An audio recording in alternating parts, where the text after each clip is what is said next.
नमस्कार विद्यार्थी मित्रांनो, मी विनायक घायाळ आणि या आपल्या अभ्यासाला समर्पित चॅनेलवर तुमचं मनापासून स्वागत. थंबनेलवरून तुमच्या लक्षात आलं असेलच की आपण आज अर्थशास्त्रातील ग्रॉस डोमेस्टिक प्रॉडक्ट अर्थात GDP ही संकल्पना अभ्यासणार आहोत. आणि प्रत्येक स्पर्धा परीक्षेसाठी आपल्याला भारतीय अर्थव्यवस्थेचा अभ्यास कंपल्सरी आहे आणि भारतीय अर्थव्यवस्थेचा अभ्यास करताना वारंवार GDP या शब्दाचा आपल्याला सामना करावाच लागतो.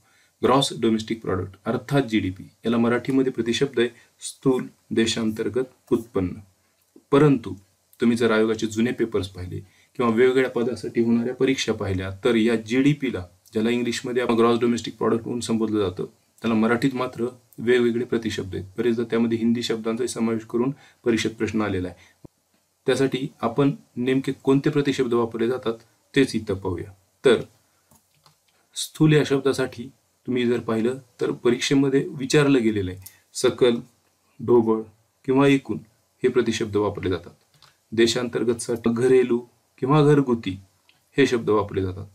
तर उत्पन्न या शब्दासाठी उत्पादन, उत्पाद किंवा उत्पत्ती हे प्रतिशब्द वापरलेले दिसून येतात. मग स्थूल देशांतर्गत उत्पन्न म्हणणे स्थूल देशांतर्गत उत्पादन म्हटलं जातं किंवा सकल घरगुती उत्पाद म्हणलं जातं किंवा एकूण देशांतर्गत उत्पत्ती म्हणलं जातं.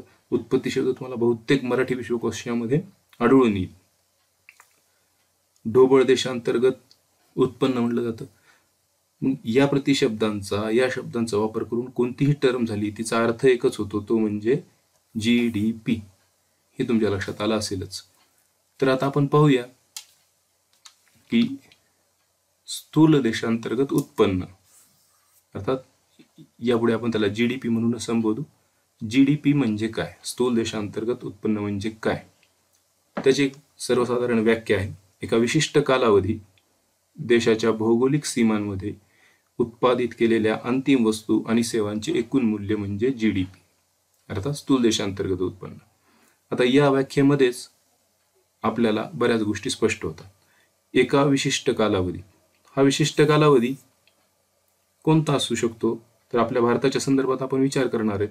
तर भारतामध्ये साधारणतः 1 वर्षाचा हा कालावधी असतो. भारतामध्ये दर तीन महिन्यास म्हणजे दर तिमाहीस GDP ची मोजणी केली जाते आणि ती 2 महिन्यांनी तो प्रकाशित केला जातो आणि संपूर्ण वर्षाचा GDP 31 मे रोजी घोषित केला जातो. हे काम कोण करतं तर CSO अर्थात केंद्रीय सांख्यिकी कार्यालय किंवा सेंट्रल स्टॅटिस्टिक्स ऑफिस ही संस्था हे काम करते. त्यासाठी वेगवेगळ्या शासकीय एजन्सीज कडून ती डाटा गोळा करते.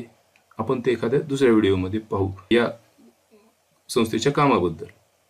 तर एका विशिष्ट कालावधीमध्ये, आता तुमच्या लक्षात आलं की सर्वसाधारण कालावधी तर 1 वर्षाचा आहे, पण दर तिमाहीस ते केलं जातं. म्हणजे जून, जुलै, ऑगस्ट चा GDP मोजला आणि ऑक्टोबरच्या अखेरीस तो प्रकाशित केला जातो. अशा प्रकारे 31 मे रोजी संपूर्ण वर्षाचा GDP प्रकाशित केला जातो, जारी केला जातो.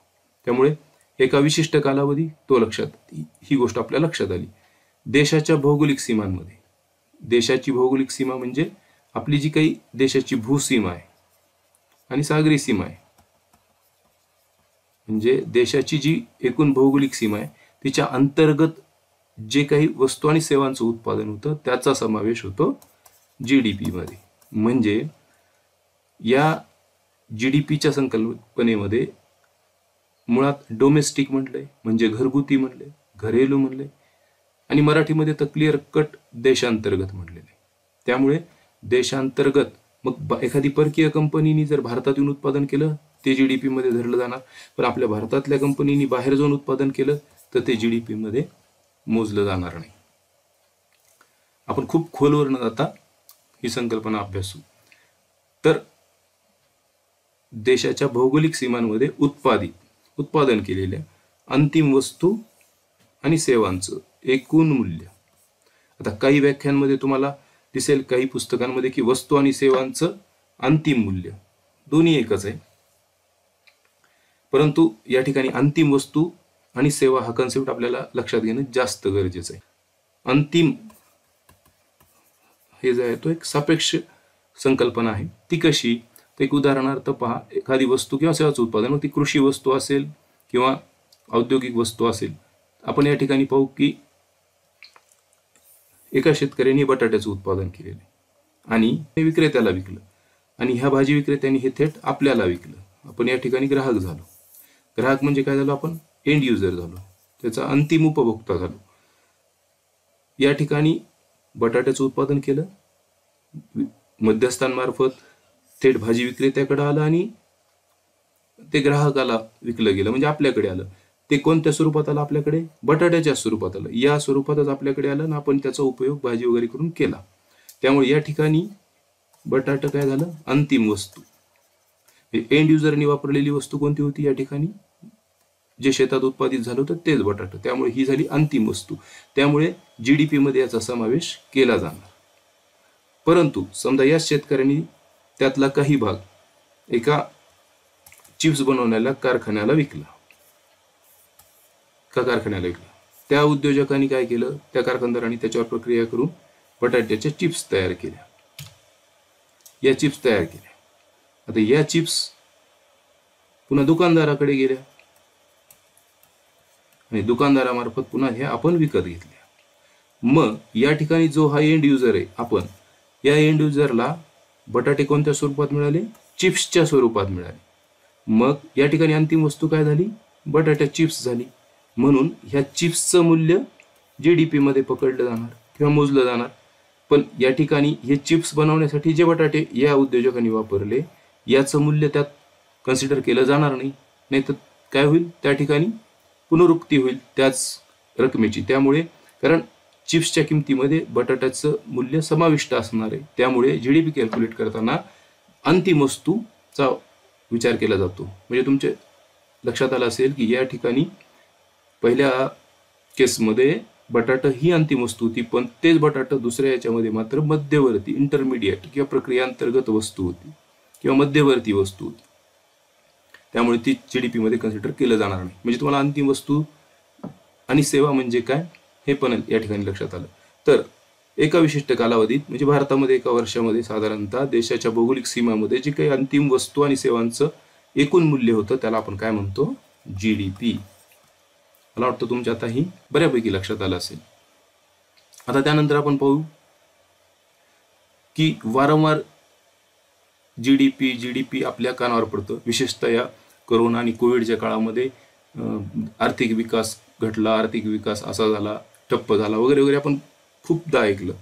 मग या GDPचं महत्त्व काय आहे नेमकं अर्थव्यवस्थेमध्ये, म्हणजे थोडक्यात काय पाहिजे आपल्याला, त्याचे सिग्निफिकन्स. तर GDPचे सिग्निफिकन्स काय, तर आपल्याला या GDP मुळे अर्थव्यवस्थेचं आकारमान किंवा आकार लक्षात येतो. म्हणजे आपली अर्थव्यवस्था मूल्याच्या स्वरूपात, पैशाच्या स्वरूपात तिचा आकार किती आहे हे लक्षात येतं. त्यानंतर आपल्या अर्थव्यवस्थेचं आरोग्य लक्षात येतं, तुलनात्मकही लक्षात येतं. मागच्या वर्षीच्या तुलनेत यंदा आपल्या अर्थव्यवस्थेची तब्येत सुधारली का नाही ते आपल्या लक्षात येतं. जसं कोरोनाच्या काळामध्ये अर्थव्यवस्थेचं आरोग्य बिघडून गेलं होतं, माणसांचं तर आरोग्य बिघडलं होतं कोरोनामुळे, पण उद्योगधंदे ठप्प झाल्यामुळे अर्थव्यवस्थेचं आरोग्य बिघडलं होतं.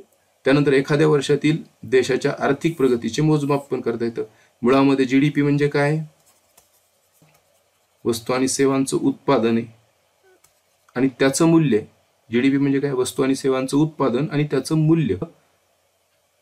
आपल्या देशाची आर्थिक प्रगती होते का ती घटते याचं मूल्यमापन आपल्याला या प्रोडक्शनहून करता येतं आणि ते विशेषतः पैशाच्या स्वरूपामध्ये देत असल्यामुळे ते लगेच लक्षात येतं.